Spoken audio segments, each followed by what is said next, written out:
वजीर अफजाइश मवेशियान टी श्रीनिवास यादव ने तमाम अहदेदारों को हिदायत दी है कि वो क्रिसमस के मौके पर हुकूमत की जानिब से क्रिसमस की शानदार तकरीब के तमाम इंतजाम करें।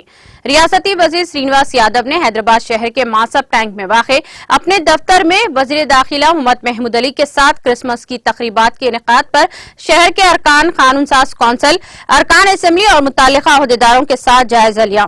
इस मौके पर मुनक़िदा जायज़े इजलास से खिताब करते हुए रियासती वजीर श्रीनिवास यादव ने कहा कि रियासत तेलंगाना की तश्कील के बाद वज़ीर आला के चंद्रशेखर राव की हिदायत के मुताबिक हुकूमत की जानिब से तमाम त्योहार खुशी से मनाए जा रहे हैं।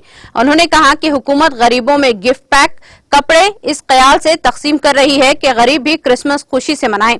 उन्होंने कहा कि वज़ीर आला केसीआर क्रिसमस तकरीब के मौके पर एलबी स्टेडियम में मुनाकिदा डिनर में शिरकत करेंगे। इस तरह हर हल्के असम्बली के 8 इलाकों में क्रिसमस की तकरीबात का एहतमाम किया जा रहा है।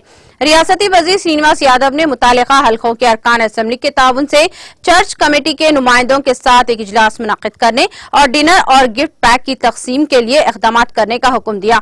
उन्होंने बताया कि हर हल्के में 500 गिफ्ट पैक फराहम किए जाएंगे और 1 लाख रुपये डिनर की मेजबानी के लिए फराहम किए जाएंगे। उन्होंने कहा कि हर हल्के के लिए एक खुसूसी ऑफिसर का तखर्रुर किया गया है। इस मौके पर council government whip Prabhakar Rao, अरकान कानून साज कौंसिल स्टेफिनसन, सौरभिवानी देवी, हसन जाफरी, अरकान assembly M Gopinath, D Nagendra, Venkatesh, Mutha Gopal, Kausar Mohiuddin, TSEWIC के chairman R Sridhar Reddy, deputy mayor M Srilatha, Christian minority finance corporation MD Kanti Wesley और प्रोजेक्ट डायरेक्टर सोदीना और दीगर ने शिरकत की।